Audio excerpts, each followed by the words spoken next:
bungwe lolimbana ndi katangale mdziko lino la ACB lakhala zaka 25 likugwira ntchito zake mdziko lino la Malawi kuyambira mu chaka cha 1998 kufika lero. Kodi bungwe limeneli lakhala likugwira ntchito motani nanga ndi zinthu ziti zimene ngati Malawi tingakondwerere kuti bungwe limeneli lathandiza kumbali yolimbana ndi katangale? Ine ndileya malekano kulandirani ku program yathu ya lero ya exclusive interview pano pa Zodiak. Program yathu ya lero tikucheza ndi mkulu wa bungwe limeneli la ACB Martha Chizuma. Tiye ndikhale limodzi. Mmene ndafotokozera muja kuti bungwe la ACB lakhala zaka 25 likugwira ntchito mdziko lino la Malawi lolimbana ndi katangale. Mwina mu zaka zimenezi mutha kufotokoza kuti ulendo wa ACB wakhala utani? Zikomo kwambiri. Zona ndi kuti tinatsegula maofisi athu mu 1998 ndipo mmene timaona ma records tinaona kesi yoyamba yomwe inadzapangidwa lodge ku ACB inali ku office ya ku Blantyre pa 12 May 1998. inali kesi yokhuza I think abuse of office malemberedwe anthu ku Malawi Broadcasting Corporation. So that's where we are coming from. Now ukaona from that day to 2023 picture yomwe kubwera ikuonetsa ndithu kuti muchizungu amati mixed bag, zina zabwino zina zoyipa. Ndikaena kuti zabwino tikuona kunena kuti office ngati namba ndithu offices panopo ili ma 4 regional offices, meaning kuti accessibility ilipo. Tikuona kuti over time ngati malamulo amene analenga office ya ACB akhala kusinthidwa ndithu kukonzedwa kuti akhale akuchitira ubwino ku ntchito yothetsa katangale.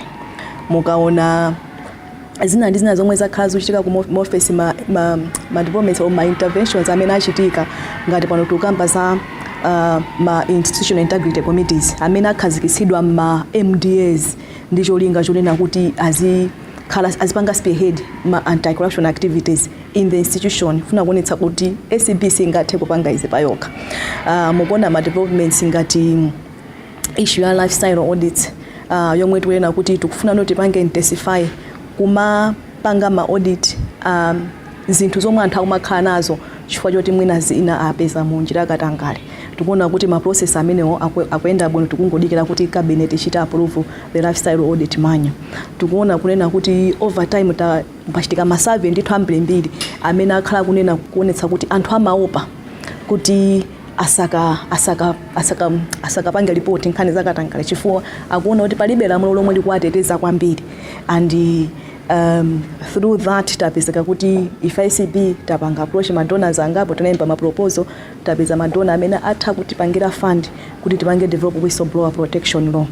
Tikuona kuti chifukwa titaona kunena kuti mwina kupanga investigate ndi kupanga prosecute ma case zimatenga nthawi zomwe mwina ndi masolire kutsogoloko zimatenga nthawi. Komano ukamaona anthu akufuna kupanga, people are demanding justice on corruption. Kuti chomwe tingapange kushansanga kuti tonetsetse kuti anthu akufirabe akufa kumva kuti pachitikako justice ndi chani, ndiye kuti tizichotsa ma benefits of corruption. Okay, ndimene tikamba za asset recovery using malamulo amene alipo pano a Financial Crimes Act onena kuti mukhoza kupanga kulanda katundu wina amene ali ndithu odziwikiratu pali umbononena kuti katundu yusanapezeke mu njira yolondoleka. And kuti tipange intensify zimenezo ku ACB tapanga team ndithu special team ya ma investigators ni prosecutors yomwe ntchito yawo ndikungoyang'ana nkhani za assets. So mukaona ndithu over time pali pachitika ma developments ambirimbiri amene ukuzonena kuti it's towards improving the anti-corruption fight. On the other hand, tikaena kuti law enforcement, that's where we are talking of investigations and prosecutions. So kuna kuti the picture maybe is not as pretty as you would have loved it to be, because tukutha kuona kuti between 1998 to date makesi amene achitidwa lodge is about 35,000. Koma amene apangidwa investigate ndi about 10,000. Now ma records athu ena kukhala gap. Komano zikuonetsa kuti mwa makesi amene apangidwa investigate between 2004 to 2023 there are about 5,000 that were completed my investigations yao. Koma ukaona monsemo kuona kuti amene anamalizika kupanga prosecute, meaning kuti apita ku court kuyambira chaka cha 2004 kufika 2023 ndi makesi 425. Now ukaona kuti ukapanga consider kuti 1998 to 2004 unali kuti kumayambiriro kwa bureau, meaning kuti makesi sikuti analipo ambiri. We can safely say kunena kuti kuyambira 1998 pamene bureau inakhazikitsidwa kufika 2023, we can comfortably say kunena kuti makesi amene achitwa prosecute sana kwa 1000. Now that's where it gets a bit worrying, because that's where more focus is, at least by the general public. Akaona kuti ata anti-corruption bureau kupanga ikugwira ntchito ndiye kuti amanga munthu ampanga prosecute. Koma ukaona ndi 25 years ndi less than 1000 cases sizikugwira. So that's why ndiwena kuti ndi picture kuti ili mixed, muli zabwino muli zosakhala bwino, koma all in all that's why we are here kunena kuti izinthu zomwe zachitika 25 years ndipo mukuona kuti ma levels of corruption in Malawi muno ali otani, kuti 25 years yobwera tisinthe tingapange chani. So yeah, that's why we're having this commemoration. Mene mwafotokozeramo kuti amalawi ambiri mwinaso menangu kuonani apa kuyembekezera zokuti atiuze kuti kodi zikukhala bwanji office yawo siti kuona kuti mwina anthu amene amangidwa zinthu mwina zikuchitika motani, zikuyenda motani. Like you have said, out of 35,000 cases 400 amene apita ku bwalo la milandu, less than 1000. Less than 1000. Chifukwa chani? Yeah, chifukwa chonena kuti law enforcement is not easy, okay? So mukaona kuti makesi ambiri anapangidwa lodge, koma out of 35,000 actually only about 10,000 were actually investigated, and out of that even lesser were completed. Even lesser would have been referred for prosecution. Chifukwa in its very nature, law enforcement is not easy. Kupanga investigate makesi ndi kupanga prosecute makesi zimatenga nthawi kwambiri, and you should know kunena kuti focus kwambiri si makhala low level corruption, focus yambiri imakhala grand corruption. And when we talk about grand corruption, ndi makesi amene mukwani nawo anthu amakhudza high profile people, but also involving billions of kwachas. Yeah, so those cases by their very nature they attract a lot of challenges. It starts with my technical issues. Pamakhala case ndithu 1 year ineyo chikhaile nimupyo ndaona case ndithu almost 1 year sitinafike ndipo tenga plea pomwe, koma every time it goes to court it's one thing after another, procedural issue, technical issues being raised one after another, and by their very nature they attract very good lawyers, yeah, who take each and every opportunity to bring out some legal point. Yes, is to make sure the process is fair, but it also ensures that the cases are delayed. So by their very nature, those cases are very difficult to investigate, and even if you investigate, to prosecute, and even if to prosecute, to actually complete the prosecution and get a conviction. I mean, we have a live case of which everyone talks about, the Cashgate case of Mpio. It has taken, how long has it taken in the courts? More than 10 years. And up to now, we are still talking of no judgment on that case. So that's a very clear example of how difficult it is to deal with grand corruption cases. Like you have said, kuti mwina nature ya cases amene mumakhala mupanga handle ndi ovuta ndotenga nthawi ma investigations ndi zina zotero. Mwina amalawi nthawi zambiri mwina kumangobwera ku ACP kuti amanga munthu, kenako the next thing what we are hearing they are still investigating. Mwina pamene batimafuna amalawi amvetsetse kuti what happens, investigation first, arrest first, what happens ku ACP pa nkhani imene kuti amalawi amvetsetse bwinobwino mwina nkhani zikamachitika motere. Apopo ndinene ndithu mosaopa chilichonse komanso mwachimvemveve ACBC manga munthu isanamalize ma investigations. Ayi pamene mwaona bureau kuti yakafika poti yamanga munthu, truth be told ma investigations amakhala kuti tamaliza. It's unlike muna nthawi zina police tatha tuwerenga kuti amanga koma akupemphabe nthawi kuti apange investigate. Ife ku bureau siti pangazi ngati zimachitika ndi kuti ndiyapo koma panopo with all the lessons we are learning, especially from judgment from the courts and directions indeed. And actually panopo based on recent judgments zomwe zatuka ku court tafika pa japonena kuti nkhani ya disclosure mwina imathuka ma disclosure ACP sinapereke ma disclosure chifukwa chonena kuti the practice before at least this year was always kuti timamanga kai munthu ndiye tikapita kwa timakatamize ma investigations. We have the documentation komano kuti tikapita no ku court that includes all the recent high profile cases. Yes, so tikapita ku court kuja timapezeka kuti mutama katenga plea. After that pamene timadikira kuti atiuze kuti ma disclosures mupereke within this period. That has been the practice komano kwatukano ma ruling ku court amene achita kuonetsera, and we agree with that position wena kuti musana make sure that the disclosures are already filed such that siku lamwe kubwera naye munthu ma disclosures akhale kuti ali ready. So all I'm saying is we are even taking it step further kuti sitimamanga munthu sinamaize ma investigation koma even panopo taziuza kunena kuti sitimanga pokapoka tili ndi bando ya ma disclosures kunena kuti siku lamwe tikumanga munthu ma disclosures iso ali ready. Yes. Nde mwina mmene mwafotokozera ACB kuti nkhani isi kuthera kwa ACB kokha mwamanga munthu mwamufufuza mwachita china chilichonse mukupita naye ku bwalo la milandu. Mwina nthambi za chilungamo zikugwira bwanji polimbana ndi nkhani yakatangale? So mukatengera mwina interagency cooperation yathu ndoti tukamba za polisi, DPP, Finance Intelligence Authority. I think from where I'm standing, the cooperation is going on quite well. Yeah, sizingatheke kuti pena anthu matha kulana olokutana koma generally we are working very well. There are a number of cases that we are doing together. I think in the press briefing I mentioned about 2 cases that we are really working together to ensure kuti so tipange enforce the interagency cooperation. Koma so kuti makesi apite they should go on smoothly. So in terms of us as LOES, I believe that things are well. But then kuti makesi waende, it's not only us, we are talking of the defense, we are talking of the courts. So they also have to play their role.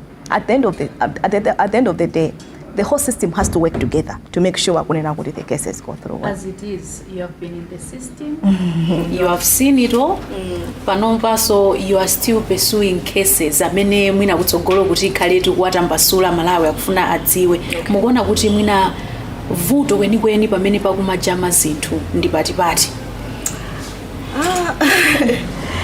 Well, each agency has got its own mandate. So obviously they would look at ensuring that their mandate is enforced. So for now I cannot really say kuti this, but all I know is that maybe we could do better, if you know what I mean. Zingachitike motani beta wake kuti kodi tingachite motani kuti nthambi zimene zonsezi zikugwira ntchito limodzi molimbana ndi nkhani zakatangale mudziko muno zigwire bwino ntchito kuti tilimbane ndi nkhani yakatangale. Yeah, I think we need to have one objective. Kulena kuti tufuna tithetse katangale and tufuna tithetse katangale in earnest. Now how do we work together towards that? So that's all I can say on that. Tidakali pa nkhani yomwe yokhuzana ndi kugwira ntchito ndi nthambi zosiyana-siyana pa nkhani yolimbana ndi katangale. Like you have said, we are sure kuti ACB simangogwira yokha. There is DPP, yes. There is Attorney General Menemo, komanso tinene kuti nthambi yonse ya Ministry of Justice ngati mugwira bwanji ndi nthambi zimenezi polimbana ndi nkhani zakatangale mdziko muno. Yeah, generally as I've said kuti tikugwira ntchito bwino. We are able to get the direction, the assistance that we need as and when we need it. It's not like we get everything. Yeah, I'm not here saying we get everything that we want, but I think I cannot just sit here and say sit utandizana quick. So as I'm saying, we could do better, but I wouldn't say the situation is bad. No, I wouldn't say that, because we are able to work well together, especially with fear. We are working very well together. Mbuyomu, it was visible kuntundu wa Malawi kuti zikuoneka ngati maofesi atatu awa kapena kwambiri kwa maofesi yanu ndi ofesi ya DPP zimaoneka kuti mwina panali kusamvetsetsana kwina ndi kwina kukokana kwina ndi kwina pano zikuyenda motani? Ndithu zikuyenda bwino. Yeah, and what is nanga simphozolena kuti vanai DPP wina nawo pali DPP wina iti, so I wouldn't want to comment on that because maybe anthu ena wali pasali pano kuti angapange comment. But otherwise I think the relationship is pretty good. Are you sure? Yes. From deep inside you, Malawians are watching. Yeah, are you sure? As I'm saying, I wouldn't say it's 100%. There are some areas probably that we could do better. Okay, and I will not go into details on probably this because they are not here, as I'm saying. But by and far, we are doing very well. Yeah. Mwina nkhani zina zitibweranso modzama kumene tikupitako. Mwakhala mukuyankhula m'mbuyomu kwambiri mutango khala pa udindo umenewo kumene ngati mkulu wa bungwe limene la ACP munafotokozapo kuti nkhani zambiri zakatangale zikuchitika mu boma kumbali ya kagulidwe kakatundu pa Chingerezi kuti procurement. Mwina mukuona kwanu mwaona zokuti vuto kwenikweni ndi chani? Is it the system itself kapena the people that are running the system? Yeah, so I think 30 months later, after saying that, or 29 or 30 months later, it remains a big problem. Public procurement remains the most fertile ground for corruption for various reasons, but the major one being that that's where private sector and public sector meet. So for me, it's the systems. The systems and the cultures that are in public service are so allowing or enabling the kind of corruption that we have. And also you find that the corruption in public procurement is also largely facilitated or motivated by political party financing. So yeah, you find that these are systems and cultures that have been there for a long time, and regardless of change of the leadership within those public institutions or whoever, you find that those cultures remain. And so every time we are just changing the people, but the systems remain the same. Yeah. Mwina muona kuti zimenezi zingasinthe motani? Yeah, so that's where now we are thinking of 25 years, like me as head of SEB. I've looked at the data which I presented, and it's not encouraging. It's not what you would want to see. And then you look at the corruption problem that we have. So when you look at what can we do tingabangeshani, one thing that I know and which I've already mentioned is kuti and how much to focus on law enforcement. And to amene wamange kwachitika procurement uko amene wamangidwe. Law enforcement alone sitithandiza kuthetsa katangale. All right? And abandanena kuti kuli ma systems and their cultures. Law enforcement or prosecution imeti mapanga icha. Si mapanga address the cultures. Si mapanga address the systems. Imango panga address the particular issue, the particular individual, amene wapanga. It's so disconnected to those cultures. So for me, I would want kuti the direction we should take, first and foremost, is to address the corruption systems that are there in the country. The systems that are there in the country, and make them corruption resistant. And that will not require, that will entail us not looking at the whole country as a whole, because Malawi kuli corruption. Sometimes probably it feels good, it sounds good, but it may not be a true reflection of the situation. Because from what I've seen in my 29 months on the job, I've seen that there are good people within the public service, people with integrity, ethical people who are trying, who are working side by side with the most corrupt. And then there are also some public institutions that are trying to do right, but they are working side by side with other pretty corrupt public institutions. And it can go ikantwa limodzi nkumango panga paint picture zimapezeka bekuti mwina so situkupanga acknowledge the efforts zomwe anthu ena kupanga. So the point I'm trying to make is, going forward, I would rather kuti much as it focus imakhala pa law enforcement, we should complement that with the integrity systems within the public service, and that tisangopanga ngati dziko nthawi imodzi koma tiyambe institution by institution institution by institution, look at the system, looking at the people and seeing kodi tingaipange strengthen bwanji ndicho linga choena kuti mune nazo tukamba pano kuti procurement public procurement corruption tiyambe kuzigumula such that all muntu abwere peza kuti ma structures aja palibepo system yomwe ingampange support yomwe ingampange enable to commit that corrupt act. You have been in office for 29 months. Yeah. Mwatero. Yes. Mukuona kuti nkhani yakatangale pakadali pano mukutha kuisiyanitsa bwanji zaka 4 zitatu zapitazo ndi pano? I think one thing that I can comfortably say is that in the recent years or months takwanitsa kupanga depoliticize anti-corruption fight, because I think the trend was always kuti kukashoka boma ili ndi pamene anti-corruption bureau imamanga anthu amboma alinapita. So in other words, there was this perception kunena kuti anti-corruption bureau imagwiritsa ntchito as a political tool. Koma we decided early in 2021 kunena kuti let's depoliticize, and probably maybe the motivation was not to depoliticize. The motivation was more, let's make an impact in the anti-corruption fight. And so we decided to deal with current corruption, the corruption that is happening at that moment, to deal with it severely and swiftly. It's not an easy feat, okay? But I think based on the cases that are going on in courts, we have ably managed to demonstrate that. That alone is a deterrent factor that you bring in. So when you ask me, that is what we have done. We have depoliticized, and I think in actionable terms, we have also tried to demonstrate that impunity is not guaranteed. We have seen a number of cases of which and Malawians would love to know cases amenewo mu interview yatuyo panoba. How have you demonstrated that? We want practical maybe examples on how you have demonstrated that. Yes, as ACB. Yes, we have dealt with corruption happening in the current government. We have issues of Zunet Sata. Yeah, the cases that are in court are to do with people that are in current government. So I don't know how else you want me to demonstrate that, because that's what I'm telling you. Yeah, mabwera ku makeses amene mukuachulawo pakadali pano mwina tikabwerera mbuyo pang'ono makeses amene mwina ndikale lija limene Malawi anayamba kumva. Malawi, they would wish to know kuti kodi what's the progress of those cases now.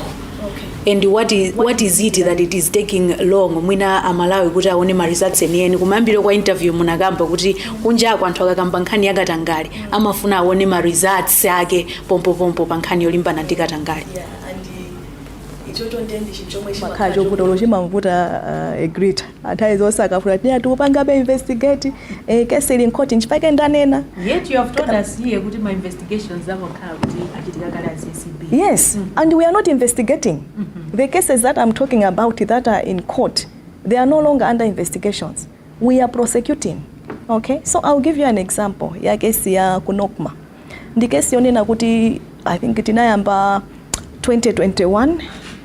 The last hearing, I think inachitika, if I'm not mistaken, last year June or July. Okay, but you find kuti for almost 1 full year panalibebo hearing. Okay, mugaona malizonzi, maybe a few would be from the bureau, a few would be from the defense, a few would be from the court itself. 1 full year we didn't panalibebo hearing iliyonse. All right, that's 1 year yomwe yaduta opanda case kupanga progress yangoyamba I think a month ago pamene tambaso kupitiliza. So mukamanena kunena kuti makesi akuchedwa, it's exactly what I'm talking about here. These are complex cases, they take time. So that case is proceeding, but it's taking time. Madam DG, tufuna pamene popopo poti it takes time. Why does it take time? Yet you have told us mwina umambe kwa interview kuti you are working very well ndi my agencies wose. Malawians would want to know why is it taking time? Yeah, so once it's in the prosecution, you wouldn't talk about fear cooperation, you wouldn't talk about DPP, you wouldn't talk about Attorney General cooperation. We are talking of maybe availability of the judges. All right? So whilst there could be times when situ kutapita court famuna witness is available. Koma you find kunena kuti nthawi zinazo a judge wakulibe ndiye muta that contributes to the delays in the cases. So I don't know how else you want me to explain this, but it is what it is. Bwerere mbuyo pang'ono nthawi imene mumasankhidwa kukhala DG wa bungwe limene la ACB, everyone was excited. And tikukumbukira bwino lino kuti baki inaza fotokoza kuti yayi Martha Chizuma sanapambane ndithu maiso awo amene tachita ngati komiti ya bungwe limene la BAC, koma kunjako anthu ana ndinene kuti kuuwa kapena unazo sizingatheke potengera ndi mbiri yanu ndi ntchito mmene munagwirira muli mkulu wa ombudsman. You are excited kuti mukutengano udindo umenewu wa mkulu wa ACB ndikunama? Let me not comment on that. You have to say something. Were you excited or not, considering from where you were coming from? Okay, maybe excited would not be the right word to use, but I felt I needed to save my country in that position. Yes. And I remember that time, muna nena kuti ngati mkulu wa bungwe la ACB mukautenga udindo umenewu mukufuna mufike pa level ija yokuti wina aliyense ku Malawi kuno azifika pochita mantha kuchita katangale. Everyone should feel uncomfortable. You said kuti even in the communities aliyense should feel uncomfortable kupanga katangale. Have you achieved that? I think I want to make Malawians uncomfortable with corruption, and because at that moment it felt like corruption is like it was like normal. We had normalized corruption, and if you are to ask me, have you achieved that? To a great extent, I believe that we have managed to achieve that. Have we achieved it all? Probably not, because we still find people really going around and engaging themselves in corrupt acts, feeling that they're untouchables. But I believe that, and at that time when I was giving that response, I already had this in mind, kuti ndigapita office, ndigakapanga report. This is what I want. I want really to kind of give the corruption situation in the country quite a heavy blow to make sure, let's stop it, like cut it. And that's why I'm saying dealing with current corruption swiftly and severely, like, cut it. We may not deal with each and every case, but you can demonstrate that this is not acceptable anymore. Yeah, you have said Kuti, you have achieved it slightly. Maybe we may wish for you to explain to us more, Kuti, how have you achieved that? And in your current administration, ACB, are you seeing people being uncomfortable slightly in doing corruption in the country? There's so many how we may wish to get examples. So, I may not mention names, but there are so many people probably from Capital who have said, hey, masuka do maopa. All right? Hey, masuka nogomani na kuti tifu said taonetse sana apa kuti everything is in order. So yes, that I've managed to get. Is it everyone? Probably not. Even as I'm talking to you, enakuzonela kuseka but ayi wefetu kubabi. Okay? There are so many who could be saying that, but I think we've demonstrated that we can do that. In the program ya exclusive interview pano pa Zodiak ndipo program ya lero tikucheza ndi mkulu wa bungwe la ACB Martha Chizuma. Tikupitirabe kucheza kwathu, takhalani pomwepo.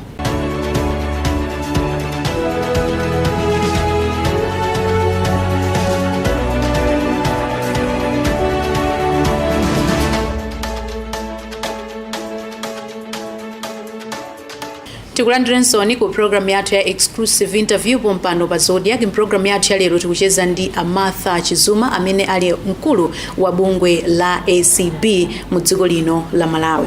Munafotokozapo kuti slightly you have managed to achieve zinthu zina zimene munkafuna kuti mupange achieve kubungwe limeneli la ACB slightly.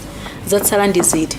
Maybe I did say slightly. I said yes to an extent. To an extent. Yeah, because slightly is like small. Yes. To an extent. Yes, I have. Yeah, I think we've managed to do that. Look, I'm not sitting here today kuti tabanga achieve chilichonse. Sitinapanga achieve chilichonse chomwe ndimafuna.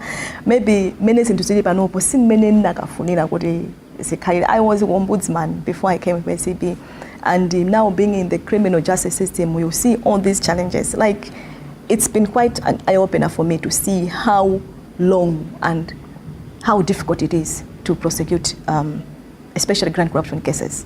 Something that probably when I was outside, I wouldn't have known more of the nuances that go into this kind of things. I've seen how we've put effort in cases, like effort, a lot of effort in this kind of cases. But you see, the movement is very small. So those are some of the things that I've come to realize now being inside, and probably they have also contributed to maybe non-achievement of probably everything that I had believed that we could achieve. Maybe apart from the challenges that you have mentioned earlier in this interview, what are some of the challenges that you're facing causing you not to fulfill or what you had wanted to achieve in this office? Yeah, everywhere across the world, even when I talk to my colleagues within Zodiak or beyond, there's always very high expectation on the anti-corruption body chief or the anti-corruption bureau or body itself, to an extent that there are times that people can easily flip to say, you understand it? And when there's a lot that you've done, but it's just that probably the expectations were out of this world. And I do not blame people. Maybe I need to be clear. I do not blame them, because if we go out there and tell people, people actually hear that and people expect that to actually happen. And let's face it, in a country like ours where corruption is pretty pervasive, people are expecting blood. I always put blood not as a blood, but people want to see the people that are suspected to be stealing in handcuffs and thrown into jail. So I always say people want blood in that sense, because they are fed blood every day. So they expect. So when probably they don't see that happening as soon as possible, it's easy for people to start losing trust in the anti-corruption body. But on the other hand, I sit here now, being in the anti-corruption body, looking at the realities that you face, the challenges that you face, and sometimes where you feel that you are not fulfilling the expectations of the people. There's always that imbalance and maybe feeling of I'm not doing probably my job. So I hope I've been clear, but maybe not as clear. I'll go back to my question. Yes. What are those that have caused you not to fulfill or to achieve what you had wanted to achieve in this office? Yeah, so I've always mentioned that you cannot completely divorce politics from anti-corruption fight, especially in a context like ours, where the expectation is get the big people, investigate them, put handcuffs in them, throw them in jail. And because you cannot divorce politics from that, we should also know that politics in many ways determine so many things. The running of so many things in the country, and you cannot take out anti-corruption from that. So I may not be as clear as you may want it to be, but that's where I'll stop. That's what I wanted to ask from you, DG. Kuti, are you trying to tell us, Kuti, Mwina, there is a political interference tikakumvetsesani, there is political interference in ACB. There shall always be political interference. How bad is it now? I wouldn't be able to probably give it a score, but or a measurement, but it's there. To a greater extent, I think we have managed to maintain our independence. That ultimately there will always be politics in anti-corruption fight. On the issue of political interference, I mentioned about you the time you were ombudsman, and ndithu amatakuona zokuti kuli mayuko. Everyone was talking about Martha Chizuma, which maybe might not be the case now. Looking at you as the Martha Chizuma wagu ombudsman, ndi Martha Chizuma wagu ACB panopa, inuyo mwinu wake mumata kuzisiyanisa bwa? Well, I probably have never given that much thought of doing your work and performing for the best of the country. Yes, so ombudsman of course will rank higher in terms of the performance, and you know the reason? There I did not have to depend on other institutions. So ombudsman, you would start an investigation, you investigate yourself, you come up with a determination yourself. Whilst here we investigate and then we take the matter to court. At that point we have no control on how things should flow. There is the court, as I've said, there is a defense, there are other players in between that also have to play a role to ensure that that investigation actually results in a completion of the prosecution and at least a determination at the end. So it's very different in the sense that at ombudsman, I'll start an investigation, finish, make a determination on our own without relying on any institution or any other body. So should we conclude kuti zimene Malawi kunja kwa kuganiza kuti mwina mukukanika kugwira ntchito ngati Iron Lady, ntapete anthu amatero kuti Iron Lady untouchable, mukanika kugwira ntchito because of this, all the controls and the political interference? You are emphasizing on the political interference. What I'm telling you, like there are cases, I'm sure Malawi want to see kesi imene mwapanga investigate yapangidwa prosecute yatha ku court. Ndikukuwuzani kuti prosecution iyo yomwe anthu akuifunayo si bureau yokha, ndi court hiso ikwenena kupanga kumbali yake, ndi defense side yomwe ikwenena kupanga mbali yake. Until all these three work as quickly as Malawians want, that will never be achieved. What do you make out of what happened to you in December last year? And probably things that I wouldn't really want to comment on, because those are not I wouldn't want to comment on, especially in an interview like this one. But I think what I've mentioned is that it's something that I did not expect. It's something that probably I still sit here and say what really happened. There's a lot of things that I went through around that time, which also speaks to probably some of the questions that you are asking me now, because the issues I was dealing with at Ombudsman, you should know that at Ombudsman the stakes are not as high. At Ombudsman you are just talking about you abused your office, correct it like this. Here we are talking of a possibility of people being thrown in jail, yeah, and the stakes are always high, and therefore the pushback will always be higher, and it will be very vicious. When they say corruption fights and it fights back, these are some of the experiences that I can personally and safely say that I've gone through. Mwina ndinene muchishewa kuti amalawi kunja kuna onso amvetsetse bwinobwino. Anakamba apo kuti panopa tikukamba pano mwina amalawi tikuwaona Martha Chizuma kuti sakugwira ntchito imene timayembekezera because of political interference imene tikukamba pano, komanso mwina zimene zinachitikira zowamanga zija mwina here and there it has affected her. Do you think that also affected your work, your arrest in 2022 in December? I think it would be naive of anyone to say that that didn't affect me. It did.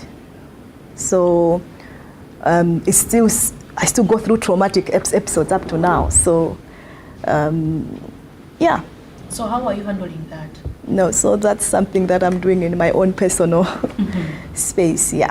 Malawi ambiri ndikukhulupirira zokuti atha kudichitira umboni kuti they want to hear from you kuti kodi nkhani yokhuzana ndi katangale kuyenda bwanji, and I've been following you mwina ma speeches anu ambiri mumayankhula pa podium angakhala anthu andale ali pomwepo mopanda mantha kuti mwina anthu enanso ma perpetrators akatangale tili nawo pompano amabweranso pa podium ndikumazalankhula nkhani zolimbana ndi katangale koma iwo akuchitabe katangale mdziko muno. Zikutherani bwanji pa nkhani zimenezi kuti you have your bosses there, they are political figures, and ambiri mwinanso amene akuchita katangale kwambiri they are the same people, your bosses that we can call your bosses, and inunso kukuli Malawi amene they are expecting more from you kuti mwina aone zotsatira pa nkhani yolimbana ndi katangale. How are you handling that?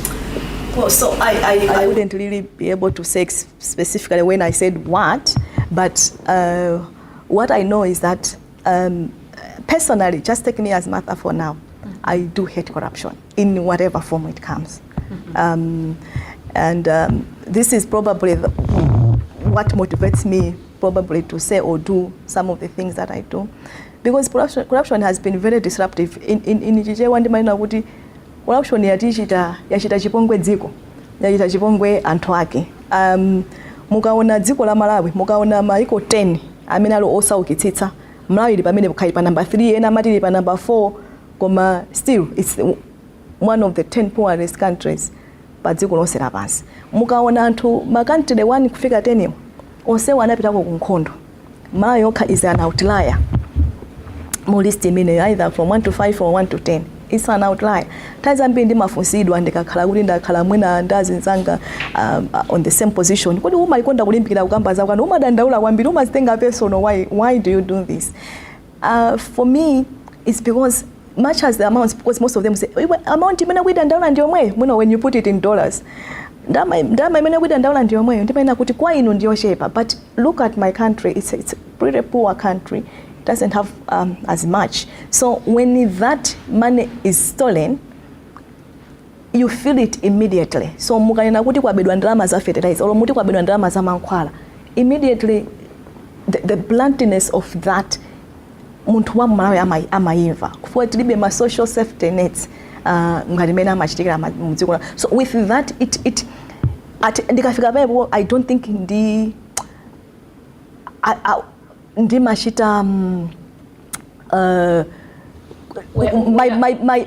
my focus is on the damage it has caused, not probably how other people may not view what I'm saying to be something that's favorable to them. So my motivation, or when I'm in that state, or when I'm talking about those things, all I'm trying to do is to make a point when and let's stop. Pili mwina zokhuzana ndi katangale zimene anthu akhala kupanga report ku ACB, nkhani zina munapanga committee munavomereza ngati ACB kuti you are investigating those cases, among which ndi nkhani yokhuzana ndi ma allegations amene Helen Buluma ananena ku bungwe la paki mbuyomu, and ICB munabwera nkunena zokuti ya nkhani zimenezi tikuzifufuza, specifically nkhani zake zinali zokhuzana ndi SPC Madam Colini Zamba kuti mwina amalowererako zina kumbali yobweretsa anthu kuti mwina apange supply mafuta ndi zina zotero. Munanena kuti you are investigating that matter. Where are we? What's the progress on that investigation now? Yeah, we opened the file immediately after zinthu zitachitika, so poti sindinakonzekere kwambiri, makaisi wali kwambiri sindingakumbukire chilichonse. But what I know is kuti tinatsegula file. I think there's a team that is looking into that.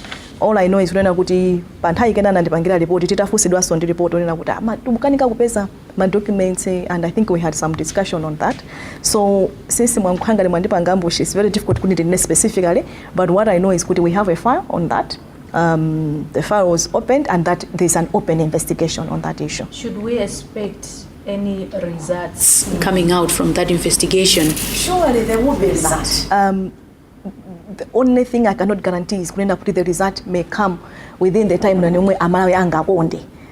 Because as I said, my investigations are umatha kuyamba ngati ikhala simple, but as you start investigating, you find kuti there are so many things that you have to look at.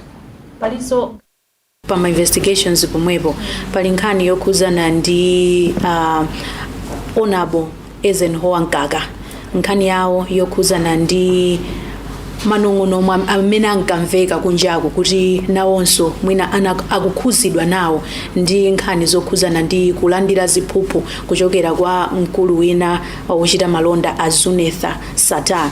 ACB munabweranso kuti nkhani imeneyo tikuyifufuza zili pati zimenezo. Yes, it's also an open investigation that is continuing, and maybe I should just add, because there's a lot of interest in everything Zunetha Sata related.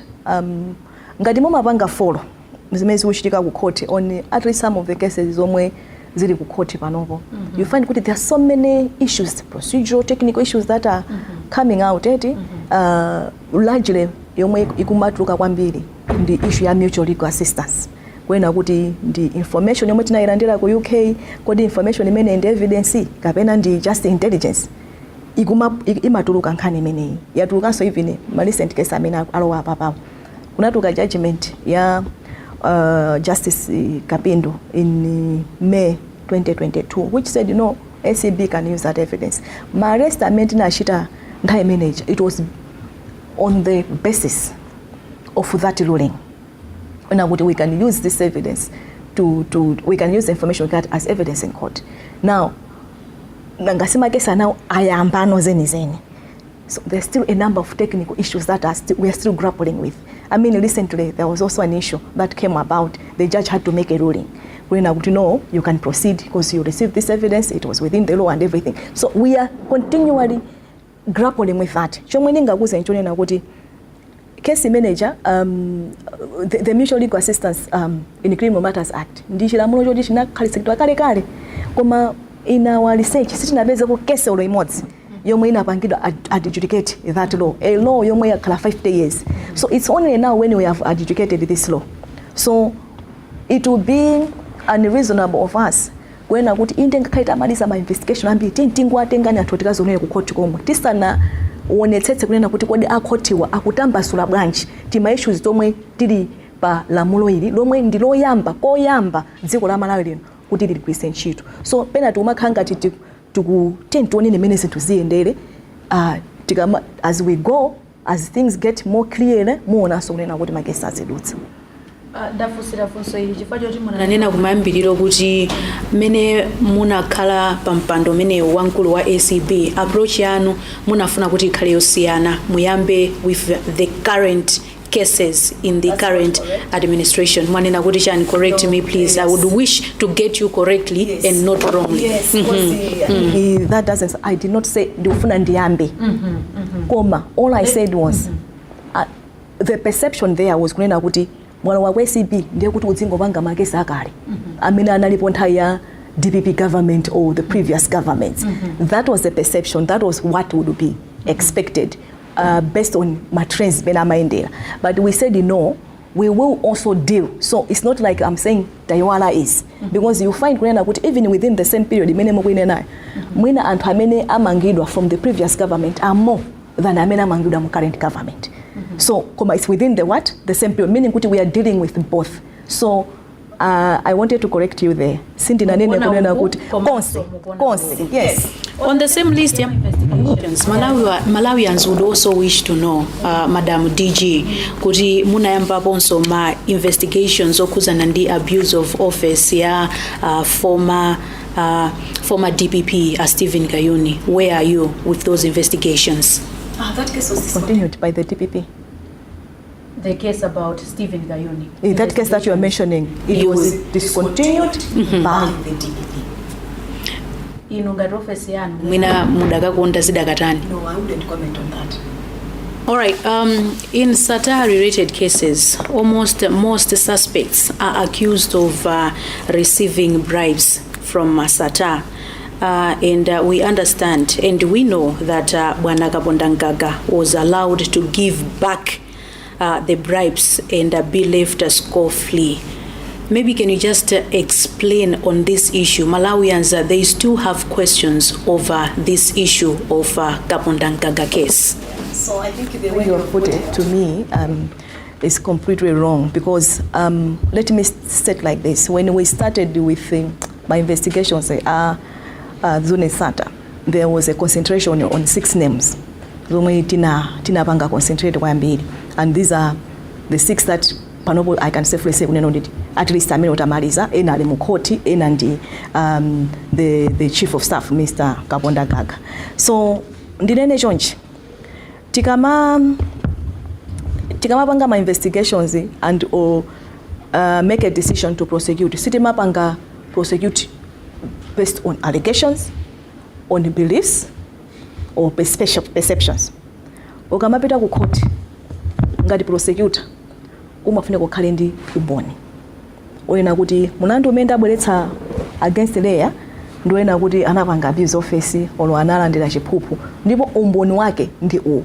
Umboni sukautenga mu perception, commentary ya media, kapena wherever pwene mukitenga. Umboni kwena kukhala omwe muli nawo. So all in all, in short, what I can say is that with Kapondangaga, we had finished my investigations and it was that determination. My investigation tamaliza. Umboni umene tili nawo. Ndoyena kuti ndikapita nawo ku court. Ukapanga stand against the standard yomwe imakhalabo, which is proving beyond reasonable doubt. Assessment yosi ya office, and you should know it's not a one-man decision. It goes through different channels.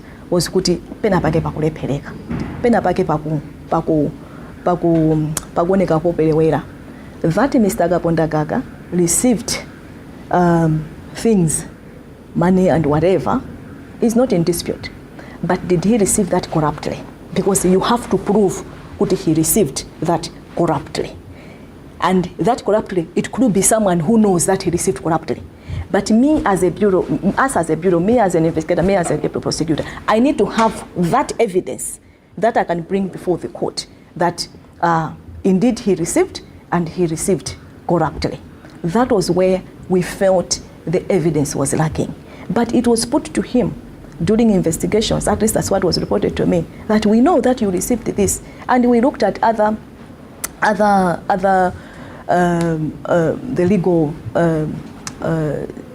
legal instruments on the issue, and we found in the Public Ethics Code, the Malawi Public Service Ethics Code, it prohibits receipt of gifts and whatever by public servants in a manner that it happened, but that code is not creating a criminal offense.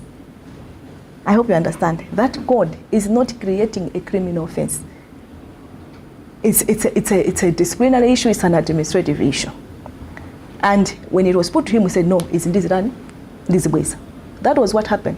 So it's not like kuti munalo la Kapondangaga kuti abweze kuti azipita. It wasn't like that. Still on those cases, as we are asking those cases one by one, tinaona mlandu wa mtsogoleri wakale Bakiri Muluzi ukuthetsedwa posachedwa apa. Ndi ndalama zingati mwina zimene munga fotokoze ngati bungwe la ACB linagwiritsa ntchito pa mlandu umene uja? Okay, so you have really ambushed me there, because I wouldn't remember, but it's quite a lot of money that was spent investigating and prosecuting that case, because I think there were other parts of the investigation that had to be carried outside the country, so it means air tickets and everything.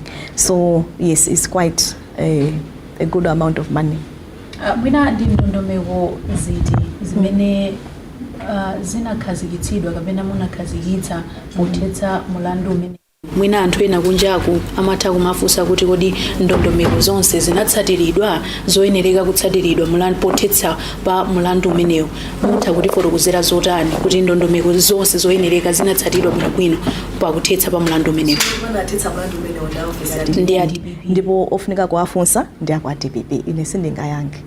Potengera kuti office ndimafuna ndibwere kumene kuti office ya DPP ndimene inathetsa mulandu umene, as ACB, would you have loved to still proceed with this case? I think that is either here or there for me to actually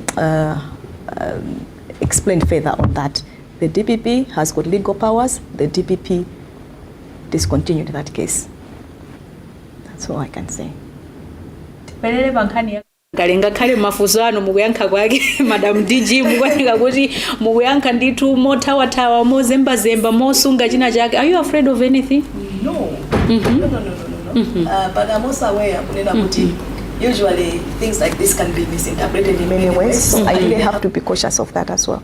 So that ultimately I should be able to give you the information, I should be able to talk to Malawians, but in a manner that does not open it to further speculation and everything. So that's probably what I'm trying to do here. Pamene tupita kumapeto ndi interview yathuyi timafuna mwina mungu tifotokozerako ngati mkulu wa bungwe la ACP mwina dziko la Malawi timalitenga kuti ndi dziko loopa mulungu, a God fearing country.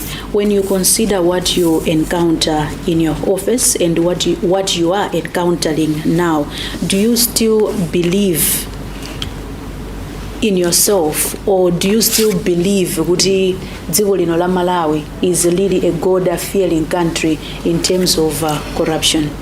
God-fearing country, what do you mean? Dziko loopa mulungu.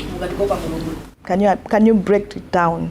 How do you understand that as a God-fearing country? You're asking me the question, so you should know exactly what you're asking, because I want to be very specific when I'm responding to that, other than just putting it general. You're a believer, right?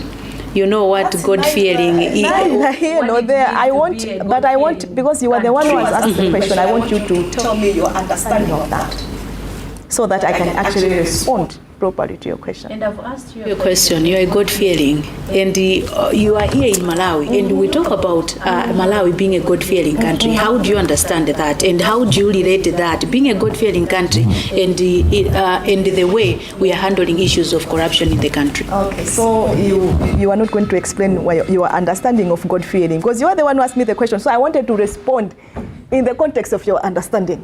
I'm sure you're also you know what I'm talking about, that we are a God-fearing country and you don't need interpretation from anyone on that. You are still in this country and you see what is happening. Yeah, but I can explain corruption situation even outside being the God-fearing country. And I would say that from everything that I've seen, I don't know what word to use to describe how I feel about our corruption, because one thing that I've come to realize is how easy it is to condemn corruption when we are in a group collectively, but when it comes to you as Leah, when it comes to me as Martha, at that basic point or that basic unit, it's so difficult for you to refuse a bribe or to stop yourself from paying a bribe just to get a passport quicker. So when it comes to that basic unit, it's very difficult. So the point I'm trying to make is, our corruption is I don't know if it's sinister. I don't know if it's uttered right, because it's covered in holiness. You understand? We can pretend that one, we are not corrupt, or we can pretend that no, we are so angry about corruption. But when it comes to actually you demonstrating that when it matters most, what I've seen is that it's pretty difficult. So you can find people who are so loud on social media, or you think when these people stand up and talk, you are like, ooh, wow. Next thing you see or you hear things that go like, what? Such that I think because most people probably also don't know that aspect when our corruption is well hidden. So it's hidden in things or characters that probably we cannot suspect to be corrupt. So that makes it difficult. katangale wabisika mwanthu amene ifeyo ngati Malawi kunja kuti kamaona sitingathe kuzindikira kapena kwazindikira kuti anthu awa ndi amene akuchita katangale kwambiri mu dziko lino la Malawi mukutanthauzanji? And exactly, I think the way you have put it. Kunena kuti corruption imene machitika mdziko muno, at least from the things that I've seen,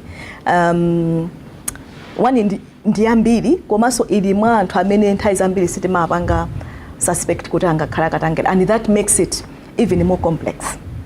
Yeah. Pano tukamba pano mwina contract yana taizita chaka cha mmawa chino mu mwezi wa June, mudapatsidwa mwayi wina okuti mupitirire ngati DG wa bungwe limene la ACB, muthakulola? Let me not comment on that, because I think even if you had asked me this question in 2020 when I was still at the Ombudsman, kuti tsuna ndizakhala DG wa ACB, I would say no. I wouldn't know. So I think what I've seen with my career is God has sent me where He wants me to be at the right time. So let's cross the bridge when we get there. Mwina mungayankhule zotani ku mtundu wa Malawi makamaka pamene mukugwirira ntchito yanu komanso zimene Malawi angayembekezere kupita chitsogolo kuchokera ku bungwe limene la ACB? Yeah, I think I would rather concentrate more on the 25 years of ACB, because as a bureau, we are in the lead in the fight against corruption. The community matsogolera ndithu in the fight against corruption. I keep on saying corruption has ravaged this country, and we have put in the open how the bureau has operated in the 25 years. The picture is mixed, but I think leaning more on no, we can do better and we need to do better. So as we are commemorating these 25 years and trying to reposition, we have opened ourselves up through different platforms, through different activities, that Malawians need to come and give us ideas on how we can reposition. We have seen there's evidence, empirical evidence, that we will not prosecute ourselves out of corruption as a country. Law prosecution alone cannot address the magnitude of the problem that we have. The unfortunate thing is that that's where we put much emphasis on. That's where when Malawians think of tukutana ndi katangale ndi pamene ndikumena make a focus. Komano tikufuna kuti no tisinthe kunena kuti complementing law enforcement. Kwa sababu na law enforcement ndio lakuika. Law enforcement is such a very serious tool that boma lilonse limakhala nayo when it wants to validate rule of law, when it wants to validate accountability.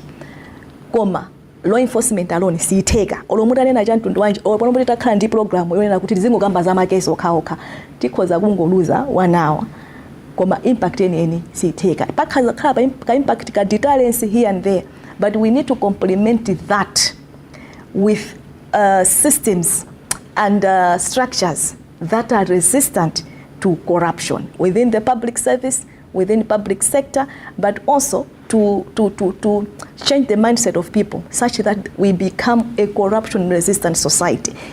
I would rather, as we are looking into the next 25 years, that's where we need to focus more.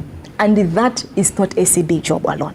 That is each one of us. It starts at that basic unit of muntu pa individual to say, audience amadziwa zimamapanga, amadziwa kuti akakumanda police zimamapanga, akapita ku immigration akapita kuti getting services, akudziwa zimamapanga. Why don't you start at that unit and say this year? And then, because if hundreds of people decide to do that, we are going to start changing the corruption environment in the country, because it will take each individual to say Ndasia, and then 18 million people say Ndasia. The community wona kuti corruption levels are kusinta, and unena kuti some of the efforts that we are making are actually making impact. So that's where I would really want us to look at as we are repositioning for the next 25 years. The last one for today, how do you rate yourself in you have said what you have achieved and what you would wish to achieve in this office? How do you rate yourself at Max at 10. How do you rate yourself? How you have worked in the 29 months? Maybe I should leave that to you because I wouldn't want to rate myself. I'd rather leave it to people. You are in the office. We are seeing zina inuso mu office mwagamba kuti mukuchitikanso mwina zitha kukhala zinthu zina zosempana ndi zimene mwaziona. How do you rate yourself? I really want to resist from answering that for very good reasons. Yeah. Umusa ndimene tamalizira program yathu ya exclusive interview pano pa Zodiac, ndipo mu program yathu ya lero timacheza ndi mkulu wa bungwe la ACB Martha Chizuma. Program ya lero munali ndine Lea Malekano. Pitirizani kutsatira Zodiac.